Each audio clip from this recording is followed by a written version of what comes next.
Please pray with me.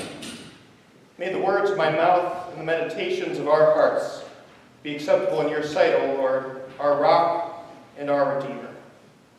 Amen. So as I said at the beginning of the service, we're pairing today's story from Exodus 14 with the color blue.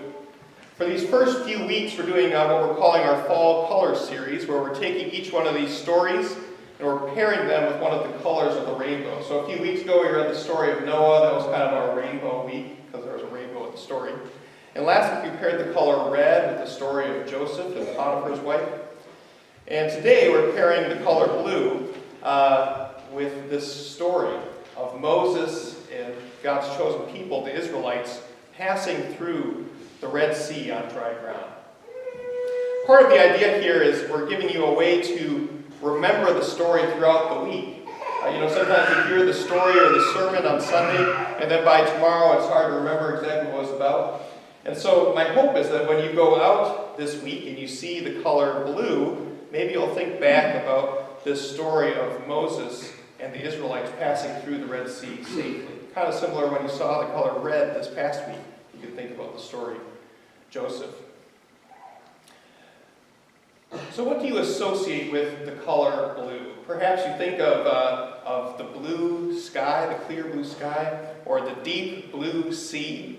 Maybe you have a memory of picking blueberries or watching the Smurfs on TV. I think sometimes we associate the color blue with sadness. We say someone is feeling blue. Or maybe you think about that American form of music, the blues, those sad but resilient songs. For me, the color blue is also a calm color, a peaceful color, a color of serenity. Imagine it's a very different color from red.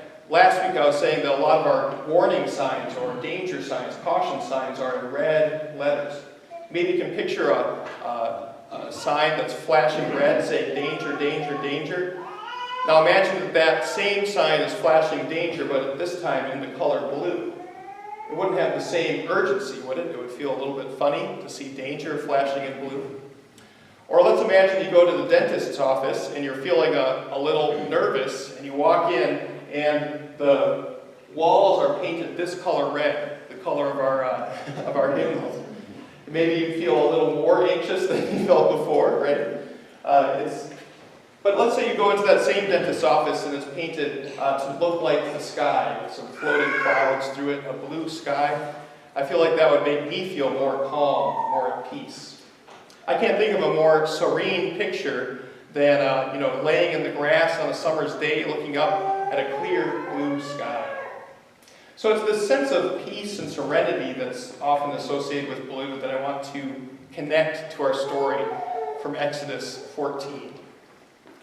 But so how did we get from the story of Joseph last week to the story of Moses and the people crossing the Red Sea this week? How do we get from Genesis 39 to Exodus 14? Just to fill in a few of the details, at the end of Genesis, Joseph and all of his brothers, the whole tribe of Israel, has moved to Egypt in a time of great need. And for a while, the Hebrews and the Egyptians got along pretty well. The Egyptians found that as they blessed Joseph and his family, they too prospered.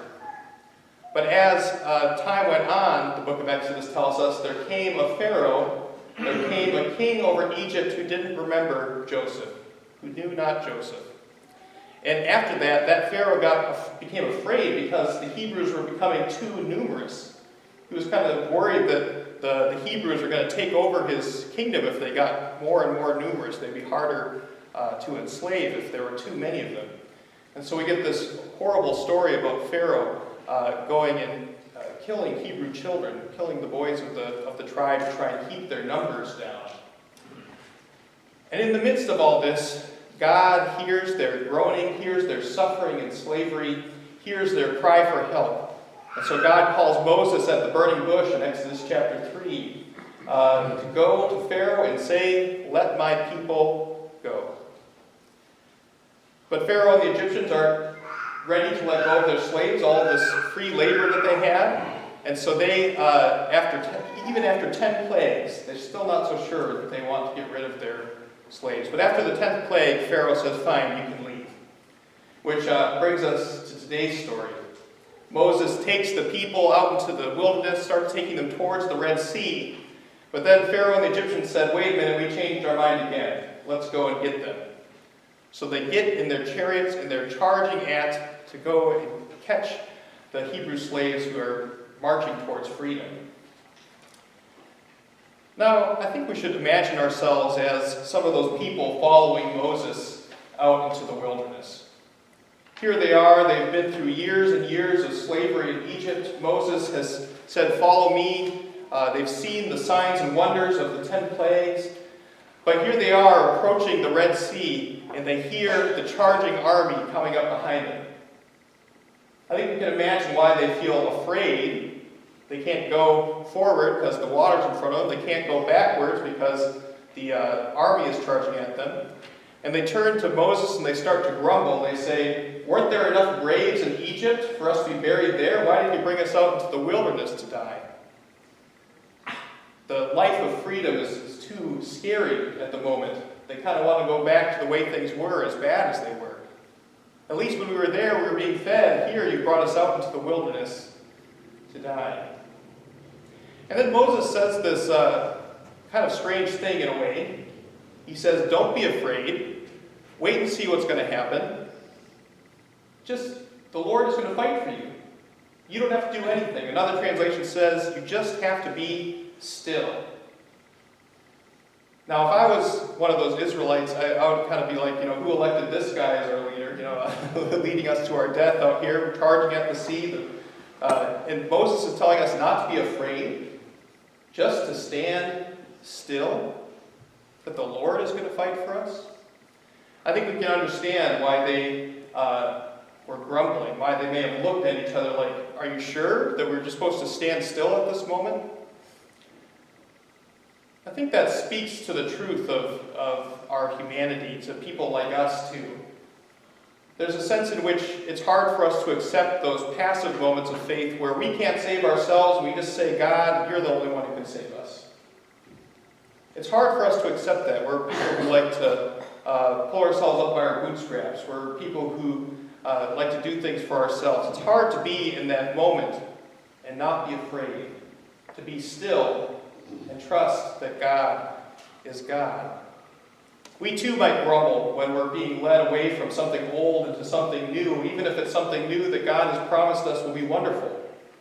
It's hard to leave the old behind. It's hard to step out into something new when it can be scary and challenging at times. There's something that offends us about the passivity that we have before God, when we have to just trust that God is the one who's going to fight for us. It's a very American thing that we have this saying, God helps those who help themselves. That's not found anywhere in the Bible. That's something that Benjamin Franklin said. Instead, we get this word that not God helps those who help themselves, but the Lord is going to fight for you. All you have to do is be still. Can you imagine being in that moment? Being told by your leader, don't be afraid. Wait and see. The Lord is going to fight for you, and you don't have to do anything.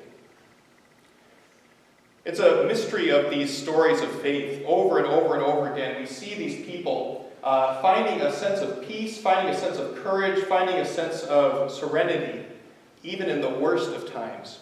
It's easy to feel peaceful and serene when you have a full stomach, when you have all you need, when all your bills are paid and you're off by yourself on a hike somewhere or something like that. It's easy to feel peaceful and serene in those moments. It's hard to feel at peace and serene when the Egyptian army is rushing at you. It's harder to feel at peace and serene when life becomes overwhelming. It's hard to feel peaceful and serene when we pay attention to our world. I hear over and over again, what does this world come to? Something like that. It's harder to find that peace and that courage and that trust in the midst of that. But the good news for those Israelites, the good news for Moses, and the good news for us is that this peace isn't something that we do but it is a gift that God gives to us. It's only by the power of God that we feel that courage, that faith, that peace, and serenity. When Moses says, don't be afraid, he's not saying don't be afraid because of how great I am. Don't be afraid because of how great our God is. Paul in the New Testament will say that Christ gives us the peace that passes all understanding. A peace even when he was going through being imprisoned and beaten up and shipwrecked. He said that he had a sense of peace. This peace isn't something we do.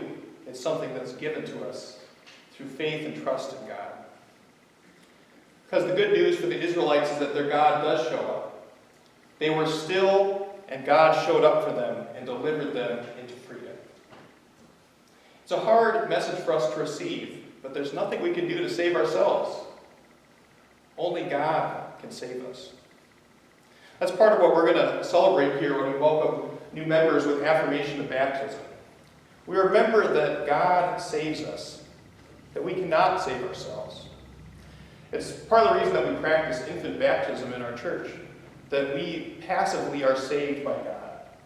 There's a sense in which no matter how old we are, no matter how put together we are, we all come to the font as infants, as helpless as a child, saying, God, I can't save myself. I can only be set free. I can only be made alive through you. We celebrate the God who rescued those people at the Red Sea. We celebrate the God who brings us through the waters of baptism. Do not be afraid. The Lord will fight for you. All you have to do is be still. It's a very different kind of story about the deep blue sea here. I picture like calm waters, sun's out, the water is calm, maybe you're sitting on a tropical island, like that. That sounds peaceful to me. But the promise of faith is that even when you're in the midst of the Red Sea with an army coming after you and the walls are pushed up, the walls of water are pushed up so that you can walk through on dry land, that even in that space, there can be peace and trust and serenity. So as you go into this week, and you see the color blue either in the sky or in someone's shirt or wherever you might see blue this week, take a moment to remember that all of us come to God not being able to save ourselves, but trusting in God's salvation for us. That all of us come saying, help us, God, we cannot save ourselves. The Lord will fight for you. You won't have to do a thing. All you have to do is be still. Amen.